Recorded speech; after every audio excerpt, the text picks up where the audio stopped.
할렐루야. 메리 크리스마스. 네, 우리 예수님께서 이 땅에 사람으로 오신 날을 기념하고 환영하고 감사하고 기뻐하는 성탄절입니다. 매년 맞이하는 성탄절이지만 성탄절이 왜 기뻐하고 감사하며 찬양해야 하는지에 대해서 다시 한번 말씀을 통해 깨닫고 우리의 마음에 우리 주 예수 그리스도의 탄생을 진심으로 감사하는 귀한 은혜의 시간 되기를 간절히 사모합니다. 우리들이 잘 알고 있듯이 예수님의 탄생은 하나님께서 미리 선지자들을 통해서 약속하신 것을 이루신 사건입니다. 창세기 3장에서 아담에게 약속하신 여자의 후손을 시작으로 구약의 선지자들을 통해서 예수님이 오실 것에 대해서 예언하셨던 모든 것들이 이루어진 날이 바로 예수 그리스도가 이 땅에 오신 성탄절 크리스마스죠. 예수님의 탄생을 기점으로 이 세상에는 놀라운 변화가 일어났습니다. 유대인들에게만 국한되었다고 여겨졌던 하나님의 구원의 은혜가 이방인 세계에도 전해지게 되었고 그 변화 중에 한 부분이 지금 여기에 있는 우리들입니다. 단순히 성탄절을 맞이하면서 축하하는 것만이 아니라 왜 예수님이 이 땅에 오셨는지에 대해서 살펴보고 온전한 감사와 찬양이 주님께 드려지는 귀한 시간 되기를 바랍니다. 12월 25일을 예수님이 탄생하신 날로 정하고 축하하며 감사하고 있지만 사실 예수님이 언제 태어나셨는지 정확하게 알려져 있지 않다는 사실입니다. 그러나 분명한 사실은 예수님이 이 땅에 사람의 몸으로 오셨고 예수님이 탄생하셨을 때에 동방의 박사들과 목자들이 경배하였으며 다른 이들은 관심도 갖지 않았다는 사실이죠. 이러한 모습은 예수님의 탄생이 얼마나 볼품이 없었고 또 외롭게 이 땅에 오셨는지를 의미하고 있습니다. 헤롯 왕은 예수님을 죽이려 했고 지도자들은 예수님이 어디서 탄생할지를 알고 있었지만 가서 경배할 마음도 없었다는 것이죠. 물론 그들은 메시아이신 예수님의 탄생에 대해 기대하지도 않았다는 사실을 알 수 있습니다. 우리들은 예수님의 탄생으로 인해 하나님의 은혜와 하나님의 복을 받았습니다. 이 사실을 잊지 않기를 주의 이름으로 부탁을 드립니다. 그리고 예수님께서 이 땅에 오심으로 우리들에게 주어진 은혜들을 깨닫고 진정한 감사와 찬양을 주님께 드리는 귀한 은혜들이 넘치기를 우리 주 예수님의 이름으로 축원합니다. 그럼 하나님이신 예수님이 왜 사람이 되셔서 이 땅에 오셨는지를 살펴보면서 은혜와 도전을 받는 귀한 시간 되기를 바랍니다.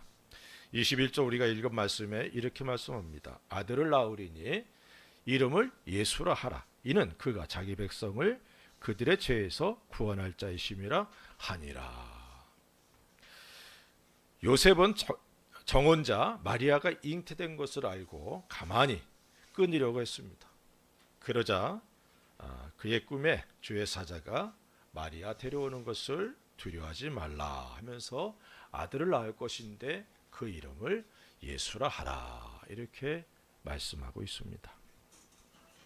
예수란 이름인데 자기 백성을 저희 죄에서 구원할 자, 다시 말하면 예수님은 우리들을 죄에서 구원해 내시기 위해서 이 땅에 오신 메시아, 구원자라는 사실을 분명히 말씀하고 있습니다. 죄는 사람이 하나님과의 관계가 끊어지도록 한 원인이죠. 우리의 조상인 아담과 하와가 불순종한 죄가 모든 사람들에게 유전되어서 모든 사람은 죄이다 라고 성경은 말씀하고 있습니다. 로마서 3장 23절에 모든 사람이 죄를 범하였음에 하나님의 영광에 이르지 못하더니 라고 말씀하고 있어요. 죄인의 죄는 죄인이 대신할 수가 없습니다. 그래서 죄 없는 사람이 필요한데 모든 사람이 다 죄인이기 때문에 죄를 대신할 사람이 없었다는 것이죠. 이 사실을 너무나 잘 알고 계신 하나님께서는 죄가 없으신 하나님이신 독생자 예수 그리스도를 사람의 몸으로 이 땅에 보내셔서 죄인들의 죄를 대신하는 대속제물로 예수님을 삼으신 겁니다. 예수님께서 십자가에서 죽으신 것은 죄인들을 죄에서 구원하시기 위한 희생제물이었다라고 성경은 말씀하고 있어요. 고린도전서 15장 45절에는 예수님에 대해서 이렇게 말씀합니다. 기록된 바 첫사람 아담은 생령이 되었다 한것 같이 마지막 아담은 살려주는 영이 되었나니라고 말씀하고 있어요. 아담은 생령이었다 이렇게 말합니다. 살아있는 영. 그렇지만 죄를 범함으로 인해서 죽은 영이 되고 말았다는 것이죠. 그런데 예수님은 십자가에서 죽으시고 부활하심으로 믿는 모든 사람들의 죄를 용서해 주시고 영생을 허락해 주셨습니다. 그래서 예수님을 살려주는 영이라 이렇게 말씀하고 있고 마지막 아담이다 이렇게 말씀하고 있습니다. 우리들이 예수님으로 인해 받은 생명, 이것은 하나님의 생명으로 하나님과 영원히 교제할 수 있게 되는 생명을 말씀하고 있습니다. 죄가 용서받았다는 것은 곧 우리들이 하나님 앞에 의롭다함을 얻었다는 것을 의미하죠. 로마서 3장 24절에 이렇게 말씀합니다. 그리스도 예수 안에 있는 속량으로 말미암아 하나님의 은혜로 값없이 의롭다 하심을 얻은 자 되었느니라. 우리들이 의롭다함을 얻은 것, 그것은 값없이 받은 것이다 이렇게 말씀하고 있어요. 하나님의 은혜로 주어졌다고 말씀합니다. 값없이 우리들이 하나님 앞에 의롭다움을 받은 것은 예수님이 우리들의 죄를 대신해서 십자가에서 죽으셨기 때문이라는 사실을 우리는 너무나 잘 알고 있습니다. 예수님은 우리들을 위해서 십자가에서 아무 죄가 없으셨지만 죽으셨어요. 우리를 사랑하신 그 사랑을 우리가 잊어서는 안 됩니다. 예수님께서는 의인들을 부르시기 위해서 이 땅에 오신 것이 아니다라고 말씀하고 있어요. 누가복음 5장 32절에 내가 의인을 부르러 온 것이 아니요 죄인을 불러 회개시키러 왔노라. 예수님이 왜 이 땅에 오셨느냐? 죄인들을 불러서 그들을 구원하기 위한 구원자가 되시기를 원하셔서 이 땅에 오셨다라고 말씀하고 있습니다. 물론 모든 죄인들의 죄를 대신해서 죽으셨지만 오직 택하심을 받은 사람들만이 죄 용서함의 은혜를 받고 구원을 받아서 하나님의 자녀가 되는 것입니다. 물론 이 은혜를 우리들이 받았죠. 그렇기에 이 땅에 사람의 몸으로 오신 예수 그리스도를 찬양하며 감사하고 있는 것입니다. 우리를 구원해 주신 주님을 향한 온전한 찬양과 감사가 이 시간 우리 속에 흘러넘치기를 주의 이름으로 축원을 드립니다. 두 번째는 23절에 이렇게 말씀하고 있습니다. 보라 처녀가 잉태하여 아들을 낳을 것이요 그의 이름은 임마누엘이라 하리라 하셨으니 이를 번역한즉 하나님이 우리와 함께 계시다 함이라. 예수님의 또 다른 이름이 임마누엘이다 이렇게 말씀하고 있어요. 임마누엘이란 하나님께서 함께 하신다라는 의미를 갖고 있어요. 예수님은 임마누엘로 이 땅에 오셨습니다. 왜 예수님이 임마누엘, 다시 말하면 우리와 함께 하시기 위해서 오셨을까? 그것은 사람이 죄로 인해서 하나님과의 관계가 끊어졌기 때문입니다. 다시 말하면 하나님께서 죄인들과 함께하지 않으셨다는 사실을 의미하고 있어요. 그러나 이제 예수 그리스도께서 이 땅에 사람으로 오셔서 십자가에서 죽으시고 부활하심으로 모든 믿는 자들과 하나님께서 함께 하신다라고 말씀하고 있는 겁니다. 보혜사로서 오신 예수님은 이 땅에서 제자들과 함께 하셨고 그들을 도우셨습니다. 그리고 승천하시면서 다른 보혜사 성령 하나님을 모든 믿는 사람들에게 보내주셨습니다. 요한복음 14장 16절에 이렇게 말씀합니다. 내가 아버지께 구하겠으니 그가 또 다른 보혜사를 너희에게 주사 영원토록 너희와 함께 있게 하리니.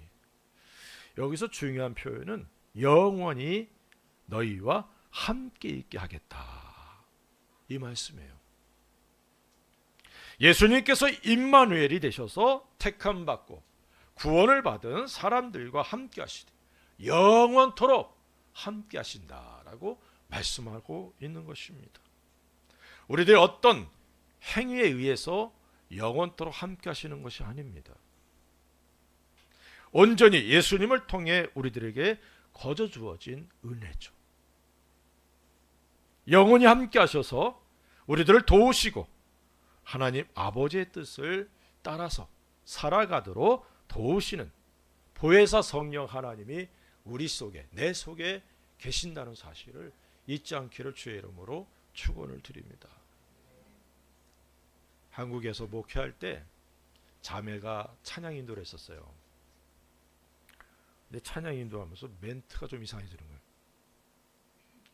성령 하나님께서 우리와 영원히 함께 하시기 위해서 우리는 열심히 전도해야 됩니다.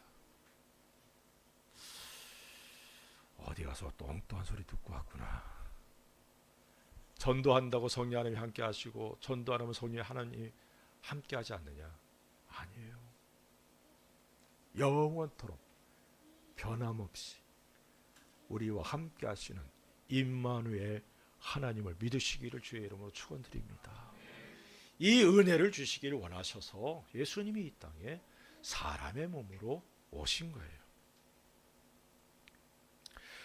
또한 영원토록 함께 하신다는 의미, 이것은 이 땅에서만이 아니라 천국에서도 함께 하신다는 의미를 갖고 있습니다.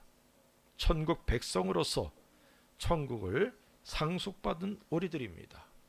그렇기에 자신을 구원해 주시고 의롭게 해주신 주님이 계신 천국을 바라보며 위의 것, 하늘의 것을 찾는 삶을 살아야 된다라고 성경은 분명히 말씀합니다. 우리는 이 땅에 살고 있지만 이 땅에 속한 사람이 아니에요. 하늘에 속한 사람들입니다. 믿습니까? 하늘의 시민권이 내게 주어져 있어요. 비록 이 땅에서 살고 있지만 나는 하나님의 백성, 천국 백성이라는 사실을 잊지 않기를 주의 이름으로 축원을 드립니다. 골로새서 3장 1절과 2절에 그래서 이렇게 말씀하고 있는 겁니다. 그러므로 너희가 그리스도와 함께 다시 살리심을 받았으면 위의 것을 찾으라. 거기는 그리스도께서 하나님 우편에 앉아 계시느니라. 위의 것을 생각하고 땅의 것을 생각하지 말라. 우린 예수님과 함께 다시 살리심을 받은 사람들입니다. 이것을 거듭났다, 구원받았다 이렇게 얘기를 하죠. 자신과 함께 하시는 예수님으로 인해 우리가 하늘의 것, 위의 것을 찾고 생각하고 땅의 것을 생각하지도 말라고 하는 거예요. 왜냐하면 우리들이 영원히 거할 곳은 저 천국이기 때문에 그렇다는 것이죠. 그래서 위의 것을, 하늘의 것을 추구하고 찾고 살아가는 우리가 되기를 성경은 말씀하고 있다는 사실입니다. 비록 이 땅에서 살아가고 있지만 영원히 하늘에서 함께 하실 우리 예수님과의 삶을 추구하는 것, 이것이 우리들이 이 땅에서의 삶의 모습이 되어야 된다는 사실입니다. 이 땅에 삶은 잠깐이에요. 잠깐이더라고요. 제가 목사가 되고 목회한 게 이제 한 30년 된 것 같아요. 목회 초년 때는 진짜 어떻게 하지? 라고 생각했는데 벌써 30년이 됐고, 그리고 이제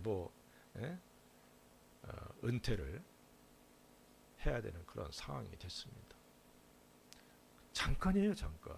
돌아보면 순간이더라고. 그 시간들을 우리가 하나님 앞에 온전히 드릴 수 있게 되기를 주의 이름으로 축원을 드립니다. 우리들이 거할 천국의 삶이 영원한 것임을 잊지 않기를 바라고, 천국에서의 삶을 준비하는 기간이 바로 이 땅에서의 우리들의 삶이라는 사실도 잊지 않기를 바랍니다. 우리들 죄 용서를 받고 의롭게 된 것은 하나님의 은혜죠. 은혜로 주어졌지만 사실 하나님께서는 엄청난 희생을 하신 겁니다. 이 사실에 대해 의심할 여지가 없죠. 로마서 5장 6절부터 8절에 이렇게 말씀합니다. 우리가 아직 연약할 때에 기약대로 그리스도께서 경건하지 않은 자를 위하여 죽으셨도다. 의인을 위하여 죽는 자가 쉽지 않고 선인을 위하여 용감히 죽는 자가 혹 있거니와, 우리가 아직 죄인 되었을 때에 그리스도께서 우리를 위하여 죽으심으로 하나님께서 우리에 대한 자기의 사랑을 확증하셨느니라. 우리가 연약할 때, 경건하지 않았을 때, 죄인 되었을 때라는 이 표현은 우리가 죄에 매여 하나님을 대적하였던 구원받기 이전의 우리의 모습을 말씀하고 있습니다. 그는 그런 우리들을 위해서 하나님께서 독생자 예수 그리스도를 이 땅에 죄인들을 위해 사람으로 보내주셨어요. 이 모든 일들은 하나님께서 죄인인 나를 사랑하신 결과입니다. 나를 향한 아버지의 사랑이 독생자 예수 그리스도를 십자가에서 죽게 하셨다는 사실을 잊지 않기를 바랍니다. 자신이 얼마나 큰 하나님의 사랑을 받았으며 또한 그 모든 일을 위해서 이 땅에 낮고 천한 모습으로 오셔서 우리와 영원히 함께 해주시기를 원하셨던 우리 주 예수님이 이 땅에 오신 날을 그래서 우리가 찬양하고 축하하고 감사하고 있는 것입니다. 이 은혜가 더 넘치길 바라고 우리가 살고 있는 이 일본 땅에 이 은혜가 넘쳐나길 위해서 기도해야 될 줄로 믿습니다. 세 번째로는 디모데전서 2장 5절에 하나님은 한 분이시요 또 하나님과 사람 사이에 중보자도 한 분이시 곧 사람이신 그리스도 예수라. 히브리서 4장 14절 15절에 이렇게 말씀합니다. 그러므로 우리에게 큰 대제사장이 계시니 승천하시니 곧 하나님의 아들 예수시라. 우리가 믿는 도리를 굳게 잡을지어다. 우리에게 있는 대제사장은 우리의 연약함을 동정하지 못하실 이가 아니요 모든 일에 우리와 똑같이 시험을 받으시니로되 죄는 없으시니라.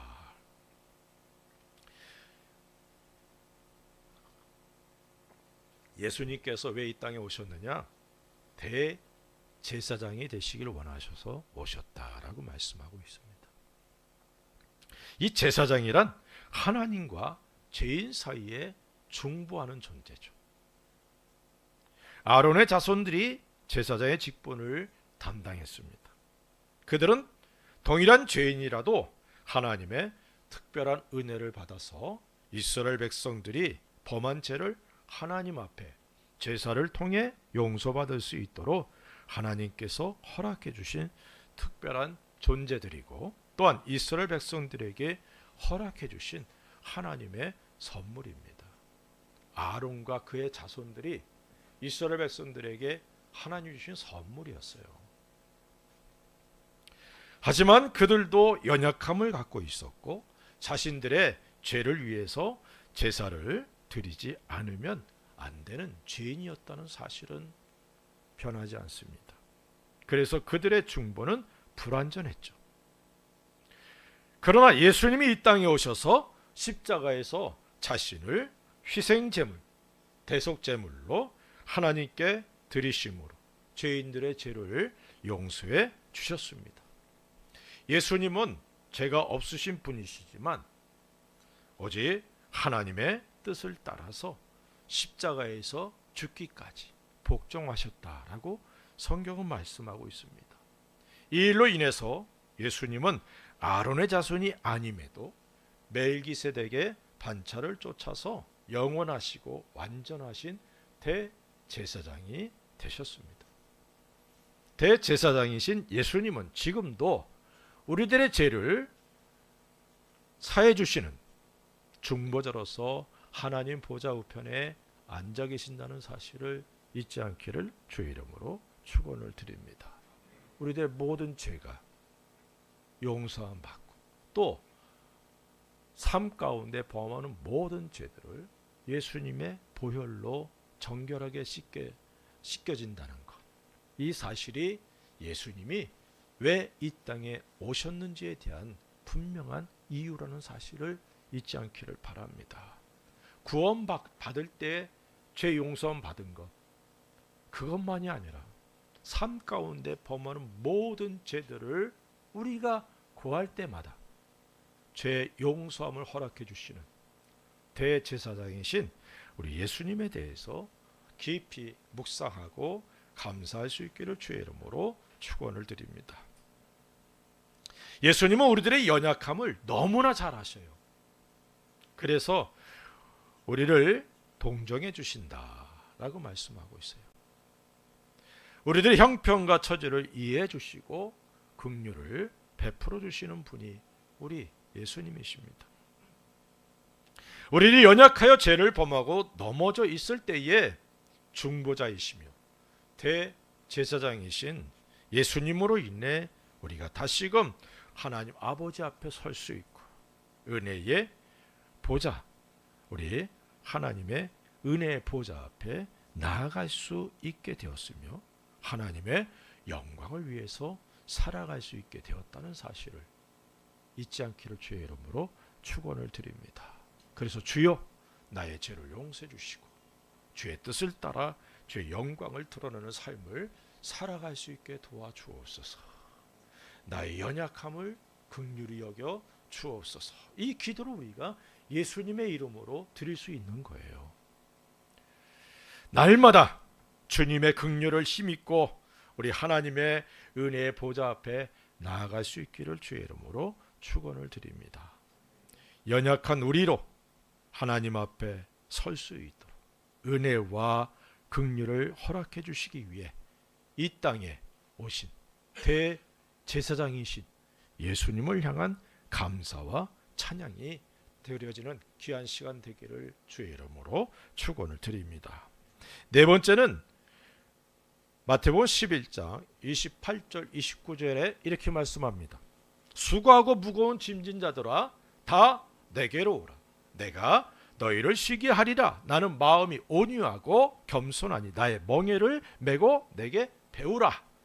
그리하면 너희 마음이 쉼을 얻으리니. 예수님은 이 땅에 믿는 자들의 안식처가 되시기를 원하셔서 이 땅에 오셨다는 사실입니다. 쉼을 얻으리라. 수고하고 무거운 짐진 자들아 다 내게로 오라. 쉬게 해주겠다라고 말씀하고 있어요. 우리들이 살아가는 이 땅에는 근심과 염려가 가득합니다. 우리의 생각하는 대로 되지 않을 뿐만 아니라 오히려 생각하지도 못한 어려움들을 만나기도 하죠. 108번뇌라는 말이 괜히 있는 것이 아니에요. 예수님께서 십자가에서 죽으시고 하늘에 올라가실 것을 말씀하시자 제자들이 근심하고 불안해합니다. 그러자 예수님께서는 마음에 근심하지 말 것과 세상에서 얻을 수 없는 평안을 너희에게 주겠다라고 말씀하셨어요. 당시의 제자들은 깨달을 수도 없었고 예수님이 십자가에서 죽으시자 두려움과 근심이 그들을 사로잡고 말았습니다. 그래서 골방에 들어가는 거예요. 문을 꼭 잠그고. 하지만 그들이 예수님의 부활하심과 승천하심을 보고 성령 하나님으로 충만한 후에는 그 무엇도 제자들의 마음에 있는 평안을 빼앗을 수 없었습니다. 죽음을 앞에 두고서도 평안이 가득했던 제자들의 모습을 성경은 기록하고 있습니다. 베드로나 바울의 모습을 통해 이러한 모습을 우리가 볼 수 있어요. 사도행전 12장 6절에 이렇게 말씀합니다. 헤롯이 잡아내려고 하는 그 전날 밤에 베드로가 두 군인 틈에서 두 쇠사슬에 매어 누워 자는데 파수꾼들이 문 밖에서 옥을 지키더니라고 말씀하고 있어요. 사도행전 16장 25절에는 한밤중에 바울과 실라가 기도하고 하나님을 찬송하며 죄수들이 듣더라. 내일 죽을 것을 알면서도 베드로는 평안히 잠을 자는 거예요. 천사가 와서 깨워가지고 바깥에까지 나갈 때까지도 내가 지금 꿈을 꾸고 있는 것 같아. 환상 보는 것 같아. 정신 못 차릴 정도로 푹 자는 거예요. 어떤 분은 그러더라고요. 베드로의 영성이 좀 둔해진 거 아니냐. 저는 아니라고 생각해요. 오히려 삶과 죽음의 그 경계를 초월한 평안이 그 마음에 있으니까 내일 죽을 걸 알면서도 그냥 평안하게 잠을 잘 수 있었던 거예요. 바울은 어떻습니까? 아주 많이 맞고 착고에 채워가지고 감옥에 갇혔는데 오히려 하나님을 향하여 찬양하고 기도하는 거예요. 그들 속에 불안, 근심, 염려, 걱정 없어요. 베드로 사도는 이렇게 말합니다. 너희가 잠깐 근심할 수 있으나 오히려 더 기뻐한다. 왜? 우리가 연약하기 때문에 성령 하나님 내 속에 계시고 주님이 주신 평안이 있어도 작은 일에 흔들리고 근심할 수 있어요. 하지만 그 근심이 나를 사로잡지 못하죠. 왜? 주의 은혜가 내게 있으니까 다시 감사가 있고 평안이 있게 되는 걸 경험합니다. 수고하고 무거운 짐진 자들아 다 내게로 오라. 모든 믿는 자들에게 쉼을 허락해 주시기 위해서 참된 안식처가 되기 원해서 이 땅에 오신 예수님이십니다. 예수님께서 이 땅에 오셔서 헤아릴 수 없는 고난을 겪으셨고 핍박을 받았죠. 죄로 인해 이 땅에 저주를 받았기에 이 땅에서의 삶은 고난과 근심과 염려의 연속입니다. 하지만 예수님께서 이 땅에 오셔서 참된 안식처가 되어주셨습니다. 주님 안에만 참된 쉼이 있다는 사실을 믿으시기 바랍니다. 빌립보서 4장 6절과 7절에 이렇게 말씀합니다. 아무것도 염려하지 말고 다만 모든 일에 기도와 간구로 너희 구할 것을 감사함으로 하나님께 아뢰라. 그리하면 모든 지각에 뛰어난 하나님의 평강이 그리스도 예수 안에서 너희 마음과 생각을 지키시리라. 여기 보면은 염려거리를 가지고 하나님 앞에 감사함으로 아뢰래요. 염려거리, 근심거리, 걱정거리가 사실은 하나님 앞에 감사거리로 바뀌게 됨을 의미하고 있습니다.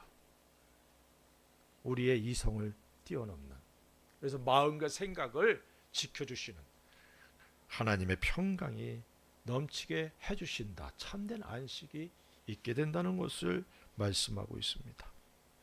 다른 사람들이 볼 때는 고난이고 아픔이겠지만 하나님의 영과 평강이 가득하면 하나님 앞에서 받을 영광임을 알기에 오히려 감사하고 또 찬양하며 즐거워하게 되는 것이죠.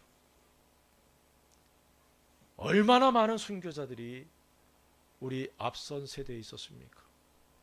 그런데 그들이 순교의 자리에서도 오히려 찬양하고 감사했다. 죽음 후에 그 모습이 천사와 같았다. 그래서 핍박하고 죽이던 사람들이 오히려 도전을 받고 예수님을 믿게 되는 놀라운 역사가 일어났음을 우리는 너무나 잘 알지 않습니까? 죽음도 예수님 안에 있는 안식을 빼앗을 수 없었다는 것이죠. 이 참된 평강이 그리스도 예수 안에서 우리에게 주어져 있다는 것. 예수님이 우리의 참된 안식처가 되시기를 원하셔서 이 땅에 오셨다는 사실을 깨닫고 감사와 찬양을 드릴 수 있기를 주의 이름으로 축원을 드립니다. 마지막으로는 베드로전서 2장 25절에 이렇게 말씀합니다. 너희가 전에는 양과 같이 길을 잃었더니 이제는 너희 영혼의 목자와 감독 되신 이에게 돌아왔느니라.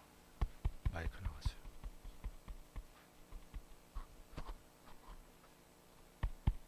소리 안 나요. 들어와요? 네. 자, 우리들은 길을 잃은 양들이다. 그리고 예수님께서 이 땅에 오셔서 우리들의 목자와 감독이 되어 주셨다라고 말씀하고 있어요. 예수님께서 이 땅에 오신 분명한 목적, 그것은 우리의 목자와 감독이 되시기를 원하셨기 때문이라는 사실입니다. 목자는 양들의 모든 필요를 채워주고 사나운 짐승들로부터 보호해주는 역할을 하고 있습니다. 그래서 다윗은 이러한 목자이신 하나님을 찬양하고 있어요. 시편 23편 1절과 2절에 이렇게 말씀합니다. 여호와는 나의 목자시니 내게 부족함이 없으리로다. 그가 나를 푸른 풀밭에 누이시며 쉴만한 물가로 인도하시는도다. 시편 23편을 통해서 목자이신 하나님께서 부족함이 없게 해주시고 푸른 풀밭과 쉴만한 물가로 인도해 주시고 사망의 음침한 골짜기에서 보호해 주시고 원수 앞에서 상을 베풀어 주시는 분이다 라는 사실을 분명히 우리가 알 수 있습니다. 이러한 은혜가 목자이신 예수님을 통해서 우리들에게 허락되어진다는 사실을 말씀하고 있는 것이죠. 예수님, 나의 목자가 되어 주십시오. 이게 아니에요. 예수님께서 나의 목자가 되기 위해서 친히 사람이 되신 거예요. 이게 얼마나 큰 은혜입니까? 또한 감독이 되셨다라고 말씀하고 있어요. 감독은 우리들의 모든 것을 살피시고 잘못된 부분을 바로 잡아주는 그런 역할을 하죠. 그래서 보혜사 성령 하나님을 통해서 우리들이 기도할 수 없을 때에 탄식하시면서 하나님의 뜻을 따라 살아가도록 기도해 주신다라고 성경은 말씀하고 있습니다. 이런 은혜들을 우리들에게 허락해 주시길 원하셔서 예수님이 이 땅에 사람으로 오신 겁니다. 나의 영혼의 목자와 감독이신 우리 주 예수 그리스도를 그래서 우리가 감사하고 찬양하는 거예요. 예수님이 오신 날을 그래서 기뻐하고 즐거워하는 것입니다. 예수님이 이 땅에 오신 날을 기념하는 성탄절입니다. 왜 예수님이 사람의 몸으로 이 땅에 오셔야 했는지를 말씀을 통해서 살펴봤습니다. 예수님이 구원자로서 이 땅에 오셨어요. 예수, 그 이름 뜻이 자기 백성을 저희 죄에서 구원할 자, 하나님의 백성인 나를 죄 가운데서 구원해 주시기 위해서 예수님이 이 땅에 오셨습니다. 뿐만 아니라 임마누엘, 우리와 영원토록 함께 하시기 위해서 예수님이 이 땅에 오신 겁니다. 하나님과 나와의 관계를 화목하게 해주셨고, 또한 내가 하나님의 자녀가 되게 해주셨어요. 그래서 하나님과 함께 영원히 천국에서 거할 수 있는 놀라운 은혜를 허락해 주셨습니다. 이를 위해서 예수님이 이 땅에 오신 겁니다. 그리고 우리의 중보자가 되셔서, 대제사장이 되셔서 변함없이 우리가 범하는 죄들을 하나님 앞에 용서해 주시는, 용서를 받을 수 있도록 중보해 주시는 유일하신 중보자 예수님이심을 믿으시기 바랍니다. 우리의 참된 안식처가 되셔서 수고하고 무거운 모든 짐들 다 담당해 주시고 우리에게 참된 평강으로 채워주시는 안식처가 되기 원해서 오신 예수님이십니다. 우리의 목자와 감독이 되셔서 우리를 보호하시고 인도하시고 필요한 것들 공급해 주시고 우리가 잘못된 길 가지 않도록 바로잡아 주시는 목자와 감독이 되신 예수님. 그래서 우리가 예수님이 오신 날을 감사하고 축하하고 찬양하는 것입니다. 우리 속에 성탄절의 분명한 뜻을 깨닫고 온전히 우리 아버지 하나님과 우리 주 예수 그리스도께 감사와 찬양을 돌릴 수 있는 복된 귀한 은혜들이 넘쳐나기를 우리 주 예수 그리스도의 이름으로 간절히 축원합니다. 기도하십시다. 우리 다 같이 한번 기도합시다.